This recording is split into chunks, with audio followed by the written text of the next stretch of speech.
guy, number 15, Alijah Martin. Keep your eyes locked on him, man. He's a guy that does all the dirty work for the Owls. Martin lock and load on a triple and hit.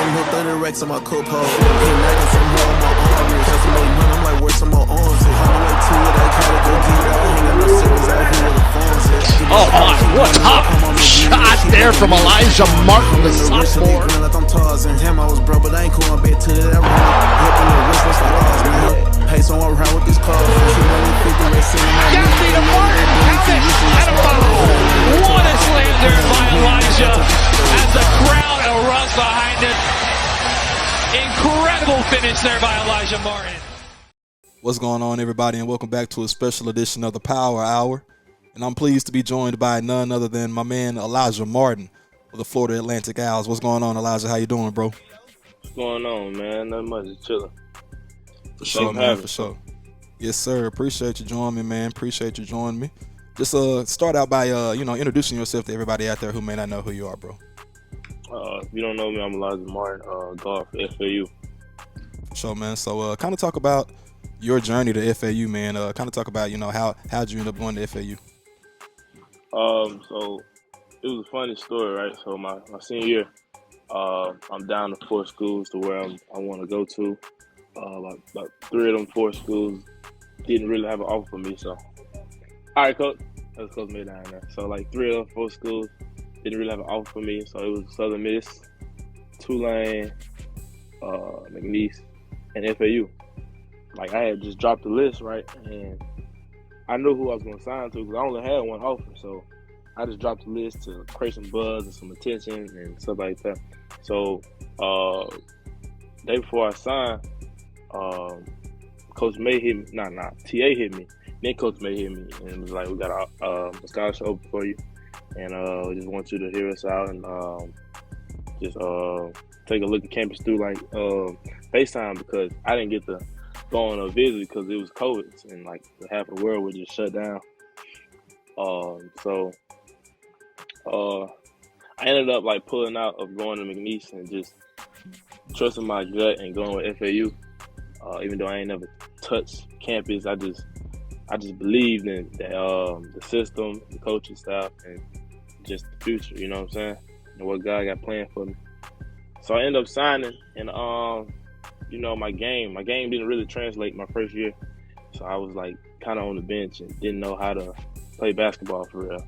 I couldn't dribble, couldn't shoot, I couldn't defend. So I just put my head down and just worked. And then, I just took off my second year, made all conference, started getting some respect. And then I did the same thing I did to make that jump coming into my junior year. And this year, I'm first team all conference and conference championship MVP and first team. Conference tournament, all league, stuff like that. It's just a testimony of just working, staying down until you come up. So my next question will be, you guys have had a successful season this year, 31-3 overall. You guys have made the NCAA tournament after winning the Conference USA tournament. Congratulations to you guys, first of all, on that end, the success you've had as personally and as a team. But kind of talk about, what has been the driving factor, not only for you this season, but for this team, to get you guys to have the momentum that you've had over the whole entire course of the season. What has been that driving factor for you guys? Just competing. We're a competitive group. Every day we compete in practice. Today I can say that just the starters didn't just dominate practice. It was the second group. They dominated practice as well. We do peak competition drills, and today the score was tied. It was 2-2. And that just shows how good of a team that we are. We're competitive, and we just care about winning over here. Nothing more, So as you said just a second ago, you were the Conference USA Tournament MVP. First of all, congratulations. And I saw you averaged a double-double in the tournament. You had a double-double in the championship game this past Sunday. So kind of talk about, your season personally. How's the season been for you? I see you're one of the leading scorers on you guys' team, averaging 13, almost 14 points a game. You first team all Conference USA. So kind of talk about the season for yourself personally. How has this season been for you, man? I could say it's been great, Although off the court, it's been one of my hardest seasons. a lot of people don't know, but I lost like 3 people. I lost 3 loved ones like in a span of a month or 2, you know. And so off the court, I was just dealing with that, and of course it was affected on the court, but I was still trying to be dominant, still trying to make an impact on the game, still trying to make an impact on my team, you know, and just play the right way. And also I just been through a lot this season, you know, dealing with that off the court, of course having injuries and stuff like that, and trying to get through that, you know. It's been a blessing overall, you know. If you just look at the brighter side of everything, you know, it just taught me how to be a man for real and just handle my business on the court, you know. Can keep the main thing, you know. What has been your motivation along this journey, bro? You know, what has been the fuel to the fire for you every single day to get up and do this thing and, you know, continue to grind? My mom, most definitely my mom and her sacrifices. You know, just my whole family, you know, I got a vision that I want to be able to do for my family one day. And for them to be comfortable, you know, but also still put in work as well, you know. Just family, of course, personal goals, you know, that's always a fuel to the fire, you know, just having set goals to achieve, you know, and to work towards every day, you know. So kind of talk about some of the teammates that you have. I mean, I know you guys are very deep, you know, on the roster-wise. Kind of talk about some of the teammates that you have that kind of make up this year's team. You got Mike Forrest, Brian Greenlee, Nicholas Boyd, Jonell Davis, Giancarlo Rosado, Ladislaw Golden, Trey Carroll, Isaiah Gaines, Jalen Gaffney, Alejandro Relat, Leo B, Jack Johnson. Hope I ain't missing nobody. Brandon Witherspoon. You know, those guys, they played a huge role on just of all of our success we had this season. You know, of course, we got like 8 guys that can just go to another team and average 30 or 20, you know. But, you know, we put our pride aside and just play the game the right way. You know, some games it might be my night. Some games may be Nelly night, maybe Nick night, Vlad night. But, you know, we care about winning over here, you know. And it all starts in practice, you know. All them guys go at each other and compete every day. You know, as a saying, iron sharpens iron. And that's what you get out of FAU basketball this year. You guys have a big game tomorrow night against the Memphis Tigers in the NCAA Tournament first round. I know you guys are the 9 seed in the tournament, and Memphis is the 8 seed, so it's an 8-9 matchup there. But with you guys winning 31 games this year and winning the conference, do you guys, and it may not even matter to you guys as a team, but do you guys feel disrespected the way that the outside people and the committee and everything has kind of judged you guys as a team?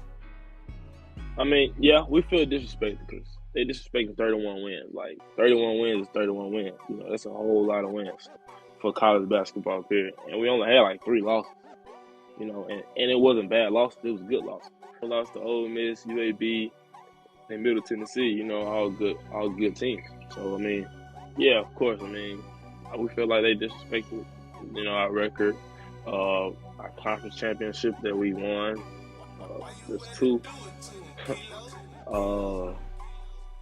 And we just gonna use that to put fuel in the fire and just continue to earn our respect and just show teams why we one of the best out there. What are, you know, the goals that you guys have, not only for tomorrow night, but, you know, hopefully winning tomorrow night and heading into the, you know, the next rounds of the tournament? You know, what are you guys' expectations as a team? We expect to follow the game plan and come out on top and prove that, you know, we were the better team. We are the better team, and also we want to show them what they're gonna see 2 times a year, the next upcoming season. You know. So I did see, man, you were stud at quarterback too back in your day in high school. So I mean, I kind of talk about that, man. You know, why the basketball route when you had, you know, the numbers to go the Division I route as a quarterback as well? Why basketball?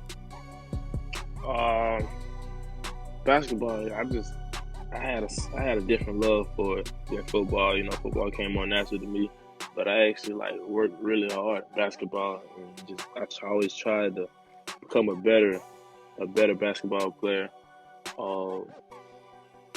I didn't really think I was going to choose one. I always thought I was going to choose two, because I also had offers in both football and basketball, and I ended up just choosing one. You know, just to focus on one. And what really made me chose basketball or football is I had like an injury in high school, and that's when I really lost love for the game for real. I had hurt my knee or whatever, and you know I'm a dual threat, so that just made me stick in the pocket and just throw darts around the field, and that really didn't excite me for real, because I like to get out and like run people over, or juke people, or score a touchdown. You know, of course, like I was still, you know, being me, you know, throwing the ball, because I was an active quarterback. I wasn't just a all-run guy, you know. So during that time, I just lost love for the game, and I just got hurt. And I was just like, I wasn't trying to go through that no more, you know. I'm just trying to hoop, you know. And I feel like I wasn't gonna be able to excel at one if I did both on the next level. So just choosing one, that was hard, but I can say it's working out for me. So how is life on the beach? I mean, I know you're a Mississippi kid, born and raised, so you on the beach, you know, living life now, playing basketball, which is probably, you know, a dream, you know. So kind of talk about how is life in Boca Raton? Is it called? How I pronounce that? Yeah. Okay, so I mean, you know, coming from Southern Mississippi, man, moving to Boca Raton, it's two different worlds. But it took me a minute to get used to it, and now I enjoy going to the beach. I enjoy just looking at the sunset. You know, just the great weather down here. It's rarely cold or something like that down this way. I just enjoy it and just kind of got used to living down here, you know. And it's like when I go home, it's almost like a culture shock. Like it's not the same as Boca, you know, in South Florida. Like it's totally different. But I love where I'm from, you know, and I would love Southern Mississippi and all the people that's down there that support me through my journey and all of that. Yeah, I mean, life down here is pretty good, you know. What would you say, or who would you say, I should say, who would you say you model your game after? You know, if it's one specific person or anything like that, who would you compare your game to, pretty much? So, I say I model my game after like Donovan Mitchell, Desmond Bain, Devin Booker. I look up to him because, you know, he's a guy that came from Mississippi and did it for real, and you know, still doing it on a high level. And who else? I take bits and pieces out like LeBron game, PG, Kawhi, you know.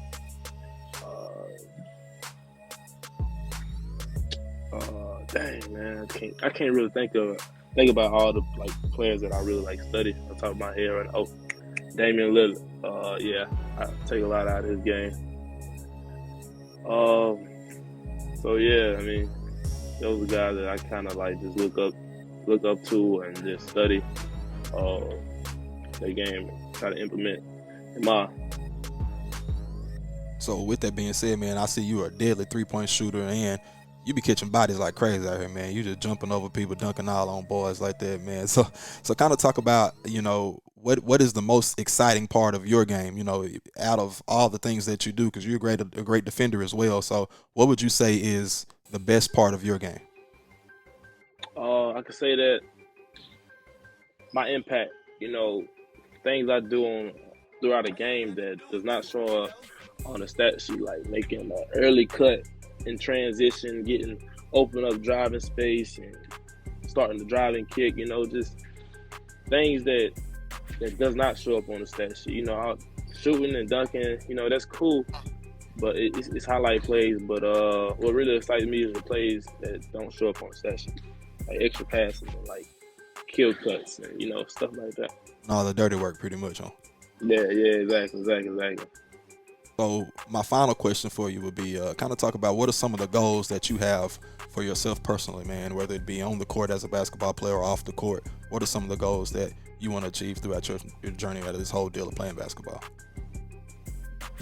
I just want to be successful, you know,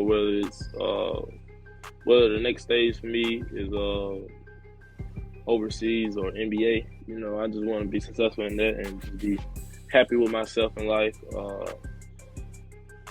and just really make a living off playing basketball and just using the gift God blessed me with. That's what's up, bro. That's major, man. And I wish you all the well along the journey, bro. And good luck to you guys in the tourney, man. I hope you guys make a deep run, far run, and try to go get a piece of that natty, man, for sure. Yeah, appreciate you, man. Yes, sir, bro, man. Good luck, bro, and appreciate you joining me once again, brother. No problem, man. All right, man. Take it easy. All right. Stay in motion, talking heavy rotation. They must don't think that I notice they hating. Trying to keep up, I keep switching locations. Go to the shit, win a ring like the Patriots. Went to sleep scraping it.